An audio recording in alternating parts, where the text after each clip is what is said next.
Mas aí, essa descompressão na visão de vocês, né?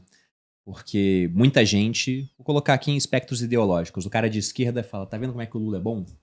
Bolsa batendo recorde, né? O dólar que já foi a 6,30 tá caindo agora. Você tem outros dados da economia positivos, como por exemplo a questão de desemprego, inflação sob controle. Então, quando era um detalhe aí. Pois né, tem um baita... detalhe é um alguns eufemismo, detalhes, né? bem. Mas você tem essa questão da inflação se aproximando do teto da meta e ninguém mais fala de juros. Quando era o Campos Neto no Banco Central, Exato. o pessoal queimava, né? As coisas na rua, pneu, não sei o que, tem que baixar o juro. Agora, cara, é o mal necessário. Exato. Né? E é o mal necessário mesmo, né? Sim. A gente sabe disso desde sempre. O Galípolo, o que ele tá fazendo, ele tá absolutamente Sim. correto no que ele tá fazendo, na minha opinião. Mas o ponto é, esse pessoal dá o mérito pro Lula. Já o cara de direita, ele vai falar, não, o Lula não tem mérito, né? O mérito em si é internacional. Porque se você pega bolsas da Colômbia, você pega... Cara, tirando a Argentina, os emergentes aqui da América do Sul, todos estão subindo e o Brasil, inclusive, não é o que estava subindo mais. Ele tá meio que na média ali. Então, eu queria ver com vocês o que é realmente internacional e o que poderia ser mérito do governo. Porque eu fico pensando, cara, se tá tão bom assim o Brasil, por que o IPCA mais tá pagando 7% de juros, entendeu? Não era pra estar... Pô, eu lembro que quando bateu 6, todo mundo comemorou. É muito difícil bater 6, né? 5 já era uma taxa alta. Agora tá em 7, cara. Então, parte considerável foi internacional, muito, só ver esse real. Eu acho que o real foi o grande ajuda para esse ano para o Brasil. Saindo de 6,10, 6,20 na viradinha ali do ano. Chegou a bater 5,29, está rodando a casa de 5,30, 5,40. Então o próprio Banco Central coloca na ata isso, que o dólar ajudou ele. Mas como ele diz que dólar depende da sorte, ele não incorpora isso na hora de decisão sobre juros, tá? Então, essa valorização da moeda fez com que, qual uma das coisas que todos que estão assistindo esse programa nesse momento tem uma coisa que é comum a todos: inflação de alimentos. Inflação de plano de saúde, nem todo mundo tem plano de saúde. Inflação de, sei lá, de passeio, nem todo mundo passeia. Então, o real ajudou a valorizar o ano e a sensação de inflação melhorou. A sensação de inflação melhorou, o mercado fica mais otimista. Ficando mais otimista, vai comprar bolsa, a curva de juros cede, etc. Então eu acho que a valorização do real ajudou demais essa sensação de otimismo que nós estamos passando hoje. Pode ser Tarcísio? Até pode nas últimas 1 a 2 semanas. Mas eu acho que o real ajudou demais. Lula ajudou? Lula pode ter ajudado não piorando. Então o fato de, na virada do ano, a gente está esperando o pessimismo total em medidas, e esse pessimismo não ter concretizado, tirou a gordura do pessimismo, junto com a melhora do mercado, estamos onde é que estamos hoje. Então, o efeito, para mim, está mais externo do que interno.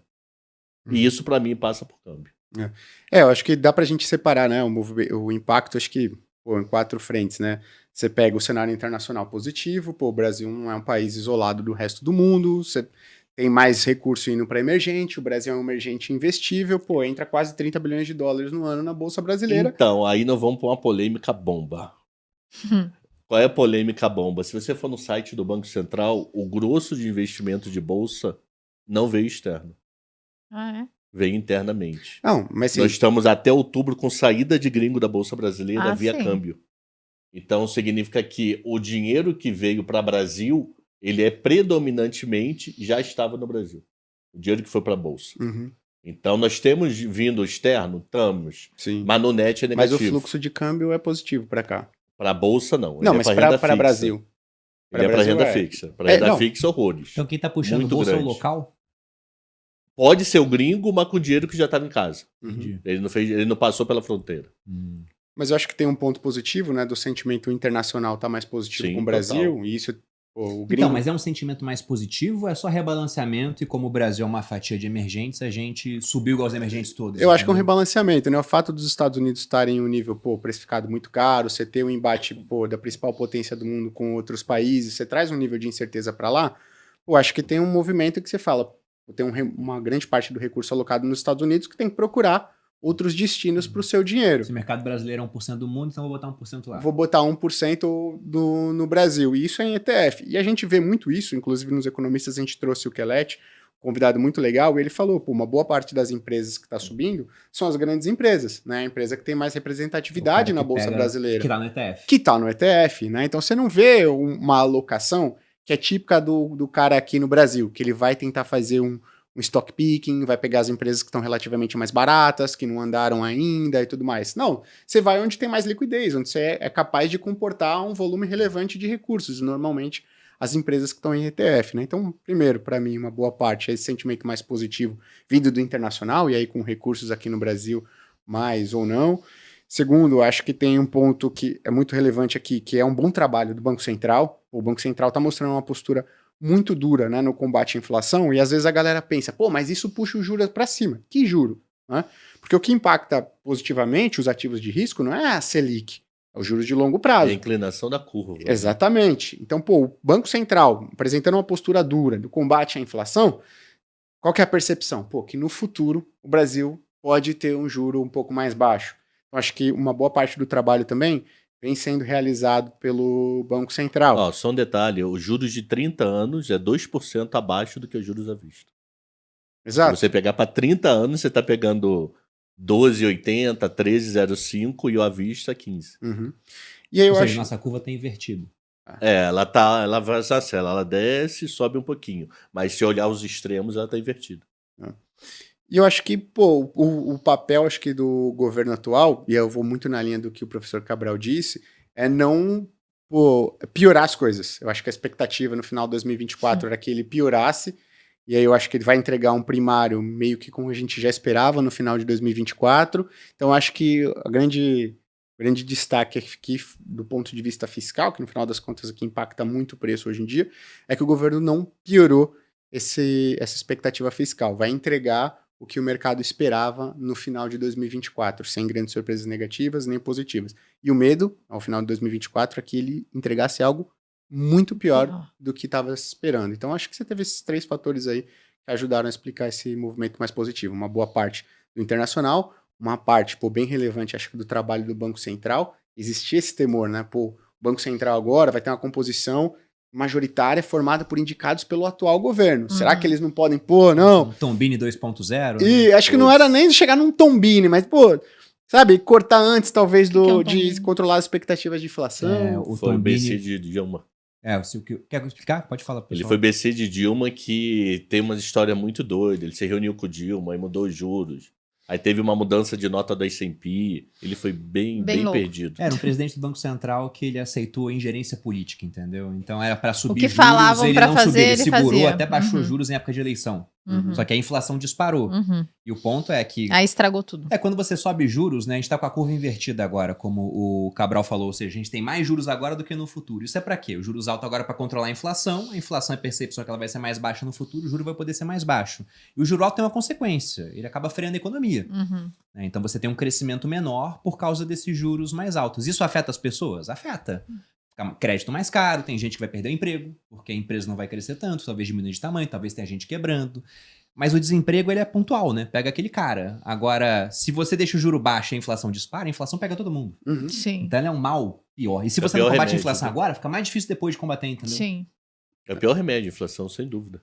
O Não tem classe social, né? O presidente do Banco Central americano, ele foi questionado, né? Porque lá, depois da decisão do Banco Central, você tem a conferência e que ele é entrevistado e indagado pelos jornalistas, né? E acho que foi no ano passado, quando ele estava no movimento de alta de juros, um jornalista perguntou, pô, mas você não acha que é ruim? Você não acha que essa é uma postura errada, né, em termos, digamos, nacionais, você desacelerar a economia porque você quer reduzir a inflação? E ele coloca justamente isso, olha, o remédio para você combater a inflação agora, a dose é muito menor do que se eu deixar ela correr para tentar combater ela lá na frente. Então, o prejuízo, né, o resultado para a sociedade a médio e longo prazo é muito melhor se eu desacelero a economia agora, lógico, tem custo de emprego, de um nível de atividade um pouco mais baixo agora, do que deixar ela correr e lá na frente eu tento correr atrás. Então, ele se expressou de maneira simples, direta, e não virou polêmica, né? O presidente do Banco Central americano falou, não, eu subo juros porque eu realmente quero segurar o nível de emprego nos Estados Unidos, porque senão o remédio lá na frente vai ter que ser muito mais amargo para trazer essa inflação de novo para patamares atuais. E aí existe uma discussão muito relevante também. Pô, Gui, professor, mas inflação em 4,5%, historicamente para o Brasil, já é tranquila. Para que trazer 3% à custa de um nível de desemprego um pouco maior, nível de atividade um pouco menor, né? E aí é legal, por quê? Porque a literatura ela mostra, né, que existem benefícios bem relevantes a médio e longo prazo se um país ele traz a inflação dele, média anual, da casa de 4, 5 para 3, 2. Então, o movimento que o Brasil ele adotou lá atrás, né, que foi, não, vamos ter uma inflação média saindo desses 4, 5 para 3, é bom, pô. Isso vai trazer benefício para a sociedade em termos de emprego, de atividade, de melhora de qualidade de vida, a médio e longo prazo, se a gente cumprir. Então, o objetivo do Banco Central não é um capricho do Banco Central, que eu quero colocar aqui, trazer essa inflação de 4,5%, que para níveis históricos no Brasil é relativamente baixo, para 3%. Pô, isso é comprovado por literatura, por economista, econometrista, bem relevante, inclusive, que trazer essa inflação média para perto de 3%, que é onde o Banco Central quer entregar, vai trazer benefício para a sociedade. Pegando esse ponto, Só cara. só um quer detalhe, falar? isso aqui é um trabalho mega árduo. Tá. Do plano real inteiro, só tivemos 3 vezes inflação abaixo de 3. Uhum, A mais Real recente foi na época 94. do Temer, né? exato. Ou 2 na anos. época da pandemia. Aí, né? na pandemia, não, acho que não. Na pandemia foi 1 ano, mais perto Foi? de 3, e no Temer a gente teve 2 anos. Depois da recessão, né, entre 14 e 15. Chegamos a inflação de 1,80, 1,81 ao ano. O presidente do Banco Central, quando não bate a meta de inflação, e essa meta ela tem um intervalo, né? Então agora é 3% com 1,5% para cima e para baixo. Se ele não bate, ele tem que escrever uma cartinha se explicando. Na A época cada do Temer, 6 meses. o Ilan ele tem que escrever uma carta explicando porque ele não bateu a par de baixo. Uhum. Ficou abaixo do que era o intervalo da meta. E aí você pensa, foi muito competente, mas a gente ficou com juros mais altos que era necessário, então, entendeu? Uhum.